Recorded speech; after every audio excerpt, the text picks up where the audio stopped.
Today we're going to begin by taking our paper and folding it in half. So it should be horizontal, and you're going to bring the short side to the other short side. This does not need to be exact because once we fold it and crease it, you're actually going to be opening it back up, and this just helps to divide our paper into two kind of equal parts.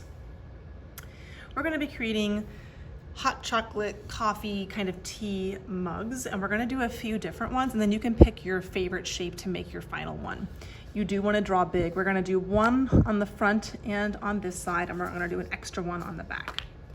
When you start, you wanna start at the top of your paper, and you're going to begin by kind of drawing a large, squished, kind of skinny oval. So it's at the top, and I have lots of room underneath. For this mug, we're gonna draw just a very simple kind of letter U shape coming down. We don't wanna come all the way down. We wanna actually save room for a handle at the bottom.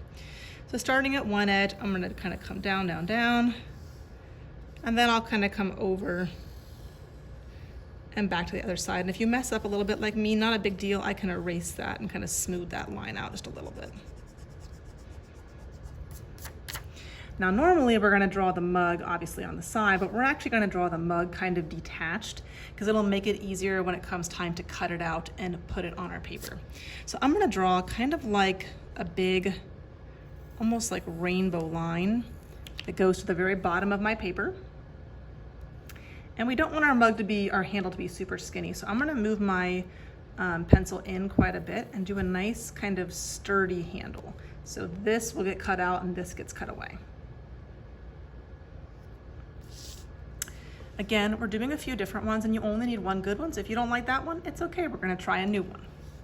This one starts the same way. You're gonna draw a kind of tall, skinny oval near the top of your paper.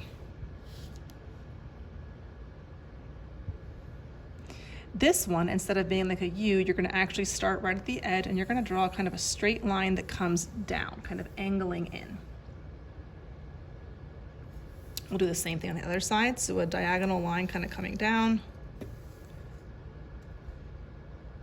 And then you can connect these two with a slightly curved line.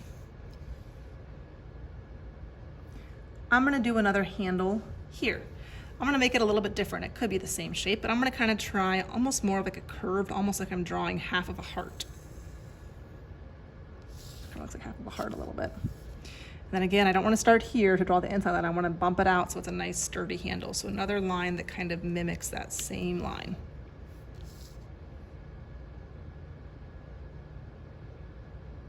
We're going to try one more on the back. This one is going to start the same way. So tall, kind of skinny oval at the top. This one's going to be a little fancier. So this one's gonna start curving down to the bottom. Do the same thing on the other side, but don't have your lines touch. Kind of curve down to the bottom and stop. And then you're gonna draw kind of like an oval shape at the bottom there. And we're gonna just do one more handle here. You can do any way you want to. It could be even kind of smaller, kind of rounder, but a nice thick, kind of sturdy handle.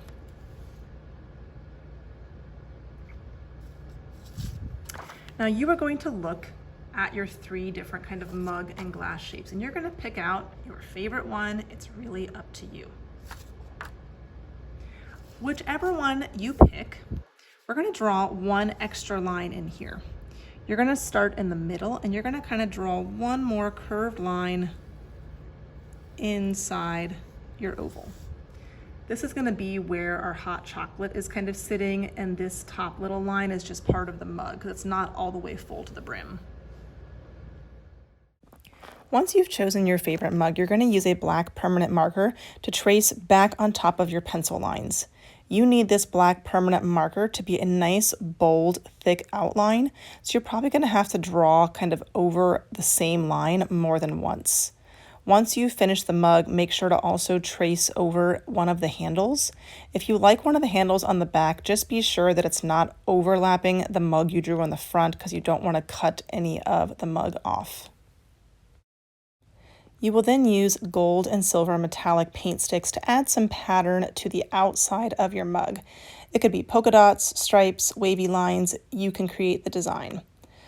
Don't forget to also add a little bit of quick stick design into your handle, and then once you finish that, you're going to use a brown chalk pastel to color in the very small oval at the top like it's your hot chocolate sitting in your mug. Use your finger to blend it together. Once your mug is complete, you're going to add a saucer, which is like a little small plate for your mug to sit on. Take your black tracer and trace it onto your scrapbook paper and pencil first, and then use a permanent marker to trace over your pencil line, remembering to make that outline nice and bold and thick. When you are cutting, you don't want to cut the black part off, so you want to keep your scissors kind of just on the outside edge of your black. That way you can still see the black line when you are done cutting. So you still want to see that black spot on the edge. Once you finish cutting out your saucer, you're going to cut your plate out in the same way, making sure to keep some of that black outline on the edge. Once you're done cutting, make sure you kind of gather up all of your scraps and clean up your scissors. And then you will also be getting back the 2 background pieces you made last time. And you want to also use our liquid glue that's going to stick a lot better. You need to make sure that that white part has been twisted so that it kind of sinks into the lid. And if you hear air, then it's open. When you are gluing down today, you can decide kind of which side of your square you like better. So pick out whichever way you think looks the best, and that's where you're going to put your glue. You do want to make sure that when you are gluing, you're putting enough, but not too much. We want a line of glue. Some kids put their line of glue right on the very edge of their paper, and when they press it down, it squirts out. You want to kind of draw almost like a rectangle on the back, and you need enough space that when you push it down, it's not going to squirt out. So I say about a finger's width. When I put the glue on my paper, I want to put the tip of the glue bottle on the paper, and I'm going to pretend like I'm drawing with the glue. So I'm squeezing out a line and dragging it and going all the way around that rectangle. That's all that I need. When I go to stick that down, I will press it, and hopefully I should not get kind of a lot squirting out.